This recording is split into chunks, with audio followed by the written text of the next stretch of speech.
博尔顿称，不管俄罗斯输赢，中国都是俄乌冲突的最大赢家。有道理吗？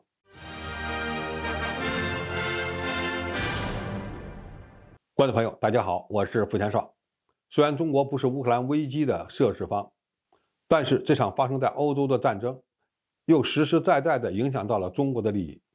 俄乌冲突的长期化，让俄罗斯的国力正在被严重消耗，而且战争前景难料。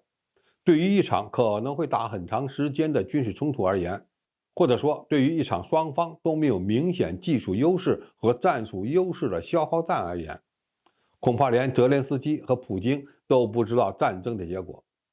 所以提前认定哪个国家必胜，基本上就是在宣泄情绪，但是情绪无法左右战争结果。目前支持俄罗斯必胜的观点主要是基于下面几个理由。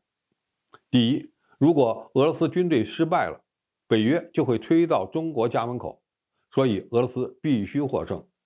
这种说法完全不考虑北约的组织形势，忘了俄罗斯是全世界最大的核大国，也低估了俄罗斯的实力和俄罗斯人的团结。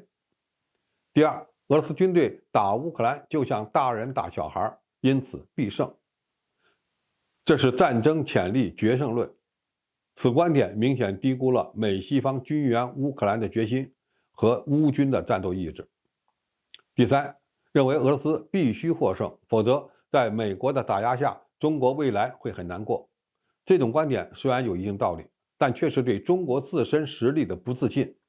别忘了，中国发展到今天，从来就不是依赖其他国家的结果。美国为了维持其霸权，今后对中国的打压不会变。而我们也有实力、有能力独立面对任何挑战。第四，因为反对美国霸权，就不能支持乌克兰，所以希望俄罗斯必胜。上述都是一些挺俄派的主要观点。而另一方面，认为乌克兰必胜的也大有人在。他们所持的观点包括：第一，以联合国宪章关于领土主权完整的规则，反对俄罗斯吞并乌克兰领土；第二，否认北约对俄罗斯构成威胁，认为俄罗斯当前进行的是非正义战争；第三，乌克兰有北约和美国的支持，所以不可能失败；第四，乌克兰军队在战场上的表现超出预期，所以不可能失败。但是不管持有什么观点的人都要认识到，俄罗斯和乌克兰谁能在战场上打赢，主要得看双方军队的表现，与各位看客持什么观点没有关系。乌克兰即便有许多西方国家的支持，如果兵源消耗光了，该失败的时候也会失败。俄罗斯的核大国地位只能保证自己不被侵略，不能决定其在常规战争中的胜负。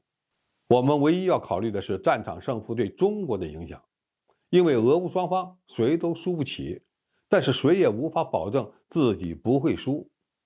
对此，我们今天有必要听听反华分子、冷战斗士博尔顿的观点。他在美国 WABC 节目中说，中国是乌克兰冲突的最大赢家。如果俄罗斯最终在乌克兰冲突中获得胜利，那么这也将是中国盟友的胜利，会进一步强化中国本身。如果俄罗斯输了，那么俄罗斯就将更依赖于中国。无论如何，中国都是赢家，这对我们来说不是好事，我们要想办法把中俄分开。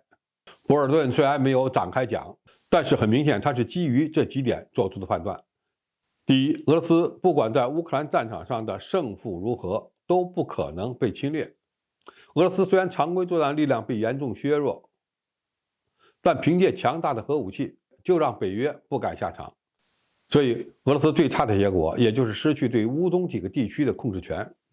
那些替俄罗斯焦虑的人完全没必要感到担忧。第二，俄罗斯不可能被肢解，不可能变成一个亲西方的国家。在俄罗斯内部，普京算是比较开明的亲西方领导人。如果战局失利，导致政坛变化，上来的可能是更加强硬的反西方政府。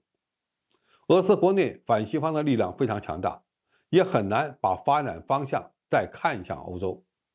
第三，俄罗斯仍有获胜的可能，因为这个民族有非常强大的韧性，而且在战争潜力上有明显优势，特别是在人力资源上的优势远非乌克兰所能比。所以如果俄罗斯获胜，这个结果对中国是比较有利的。如果俄军在乌东地区的作战失利了，那么俄罗斯也会更加依赖中国，这是必然的。其实从俄乌冲突的爆发到北溪管道的被炸，再到俄罗斯并入乌克兰4个州，已经意味着俄罗斯未来只能对中国更加依赖。这与战争的胜负无关。总体而言，从冷战余孽博尔顿的角度来看，乌克兰战场的结果不论谁输谁赢，中国都会是赢家。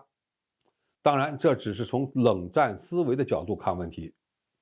中国当然希望俄乌双方能以和平谈判的方式解决危机，未来都与中国保持良好的关系，这样的结局才是对中国最有利的。好，今天评述就到这里，谢谢大家收看，我们下期再见。